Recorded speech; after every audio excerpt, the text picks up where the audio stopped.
गुजरात में पहले चरण का मतदान हो चुका है। आइए आपको बताते हैं कि इस बार कम वोटिंग परसेंट क्यों रहा है और साथ ही इसका असर कौन सी राजनीतिक पार्टी पर क्या पड़ने वाला है। गुजरात के 19 जिलों के 89 विधानसभा सीटों पर गुरुवार को मतदान हुआ। पहले चरण में 63% से ज्यादा मतदान हुआ। 2017 के मुकाबले इसमें करीब 4% की गिरावट दर्ज हुई है। 2017 में इन सीटों पर 67% लोगों ने वोट डाला। ऐसे में सवाल यही है कि मतदान घटने के मायने क्या है, मतदान घटने से किसे फायदा होगा। सवाल ये भी उठता है कि 2017 में जिन सीटों पर भाजपा और कांग्रेस को जीत मिली थी वहां क्या हुआ, पाटीदार और आदिवासी बहुल सीटों पर क्या हुआ, कितने प्रतिशत मतदान बढ़ा या घटा, आइए समझते हैं। गुरुवार को गुजरात में 19 जिलों की 89 विधानसभा सीटों पर पहले चरण का मतदान हुआ। 2007 के बाद इस बार सबसे कम वोटिंग हुई है। 2007 में इन्हीं 19 जिलों में 60% लोगों ने वोट डाला था। जिन 89 विधानसभा सीटों पर पहले चरण का चुनाव हुआ, 2017 में उनमें से 48 पर भाजपा और 38 सीटों पर कांग्रेस को जीत मिली थी। जिन सीटों पर पिछली बार भाजपा को जीत मिली थी उन पर इस बार 3 से 8% तक वोटिंग में कमी देखने को मिली है। औसतन 60% वोट पड़े हैं। वहीं अगर कांग्रेस के कब्जे वाली सीटों की बात की जाए तो यहाँ पर 2 से 6% तक वोटिंग में कमी देखने को मिली है। यहाँ औसतन 62% वोटिंग हुई है। पाटीदार और आदिवासी सीटों की बात करें तो यहाँ भी वोटिंग में भारी कमी देखने को मिली है। पाटीदार बहुल 23 सीटों पर इस बार करीब 6 से 8% कम लोगों ने वोट डाला है। 2012 में जहां 69% वोट पड़े थे, वहीं 2017 में 64% वोटिंग हुई थी। इस बार इन 23 सीटों पर 58% लोगों ने वोट डाला है।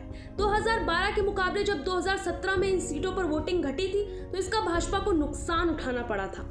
2012 में भाजपा ने इन 23 में से 16 सीटों पर जीत हासिल की थी, जबकि कांग्रेस के खाते में केवल 6 सीटें ही गई थी।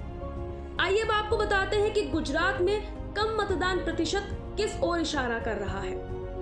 जानकारों की माने तो वोटिंग प्रतिशत में आई गिरावट काफी कुछ इशारा कर रही है। पुराने आंकड़े देखे जाएं तो जब भी वोटिंग प्रतिशत में गिरावट हुई है तो भाजपा को नुकसान ही उठाना पड़ा है। 2007, 2012 और फिर 2017 के चुनावी नतीजे इसका उदाहरण है। जहां जहां वोटिंग प्रतिशत में कमी हुई है वहां कांग्रेस को ही जीत मिली है। हालांकि हर बार ऐसा हो ये जरूरी नहीं है। पिछले चुनावों के मुकाबले इस बार की परिस्थिति कुछ अलग है। इस बार आम आदमी पार्टी ने भी पूरी ताकत झोंक रखी है। इसके अलावा मुस्लिम बहुल इलाकों में भी AIMIM की मौजूदगी ने भी राजनीतिक दलों में हलचल बढ़ा दी है। ऐसे में संभव है कि वोटिंग घटने के बावजूद भाजपा को इसका फायदा मिल सकता है। चुनाव का वक्त हो और आरोप और प्रत्यारोप न हो, ऐसा तो हो ही नहीं सकता। गुजरात चुनाव के बीच परेश रावल ने कुछ ऐसा कह दिया जिसके बाद से उनका सोशल मीडिया पर बॉयकॉट शुरू हो गया है। परेश रावल को लोग ट्रोल करने लगे हैं। बीजेपी के पूर्व सांसद और एक्टर परेश रावल अपने विवादित बयान को लेकर लोगों की आलोचनाओं का शिकार हो गए हैं। गुजरात चुनाव के लिए मंगलवार को प्रचार करने पहुंचे रावल ने रोहिंग्या मुस्लिमों और बांग्लादेशियों का जिक्र करते हुए ऐसे विवादित बोल दिए जिसे सुनकर सोशल मीडिया पर यूजर्स का गुस्सा भड़क गया। अपने बयान पर उठते बवाल के बाद परेश रावल ने तुरंत यू टर्न लिया और सफाई देते हुए माफी मांग ली। दरअसल उन्होंने वलसाड में एक रैली के दौरान कहा कि सस्ते गैस सिलेंडर का क्या करोगे, रोहिंग्या मुस्लिमों और बांग्लादेशियों के लिए क्या मछली पकाओगे। दरअसल परेश रावल ने मंगलवार को वलसाड में गुजरात के चुनाव से ठीक पहले अपने प्रचार अभियान के तौर पर एक रैली को संबोधित किया था। आइए आपको सुनाते हैं उन्होंने क्या कहा था।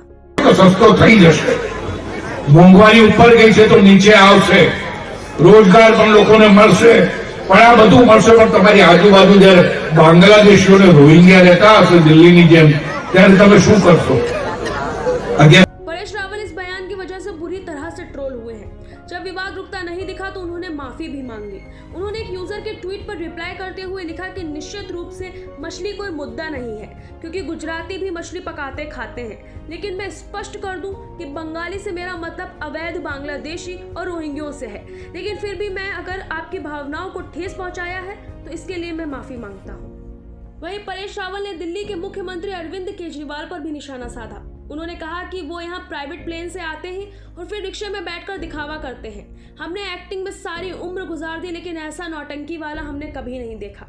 उन्होंने हिंदुओं को खूब गालियां दी और शाहीन बाग में बिरयानी परोसी थी। गुजरात के लोग महंगाई बर्दाश्त कर सकते हैं, लेकिन ये नहीं कि वे जिस तरह गालियां देते हैं, उनमें से एक शख्स को मुंह पर डायपर पहनने की जरूरत है। दिल्ली एम्स के मरीजों का डेटा चोरी हो गया है, जिसमें कई पॉलिटिशियंस, कई बड़ी हस्तियां शामिल हैं और उसको डार्क वेब पर बेचा गया है। आइए आपको बताते हैं इसके पीछे किस देश का हाथ है। दिल्ली के all India institute of medical sciences AIIMS के टेक सिस्टम पर हुए साइबर अटैक में बड़ी संख्या में मरीजों का मेडिकल डेटा चोरी हुआ है। सूत्रों के मुताबिक इसके पीछे सीधे सीधे चीन का हाथ हो सकता है। खबर यह भी है कि हैकिंग को हांगकांग से हो सकता है अंजाम दिया गया हो। हैकरों द्वारा किए गए संदिग्ध साइबर अटैक में कुल 5 मुख्य सर्वर को निशाना बनाया गया था। चुराए गए डेटा को संभवतः डार्क वेब यानी हिडन इंटरनेट पर बेचा गया है। बताया जा रहा है कि ऐसे 1600 सर्चेस पाए गए हैं जो एम्स के डेटा से संबंधित हैं। बताया जा रहा है कि चोरी किए गए डेटा में पॉलिटिशियन, मशहूर हस्तियां, वीवीआईपी लोगों का मेडिकल डेटा शामिल है। रिपोर्ट में सूत्रों के हवाले से कहा गया है कि एम्स में कुल 5 सर्वर थे जिन्हें हैक किया गया था। आईएफएसओ के सूत्रों का कहना है कि हांगकांग के हैकरों ने हैकिंग को अंजाम दिया है। हालांकि इसकी जांच अभी भी चल रही है। इस बीच ये भी बात सामने आई है कि हैकर्स ने मुख्य रूप से पैसों के लिए इस हैकिंग को अंजाम दिया है। सूत्रों ने कहा है कि जांच एजेंसियों से सुझाव मांगे गए हैं। इसके अलावा अस्पताल सेवाओं को फिर से शुरू करने और भविष्य में ऐसे हमलों को रोकने के लिए एम्स में एक मुख्य सूचना सुरक्षा अधिकारी को भी नियुक्त किया जा रहा है।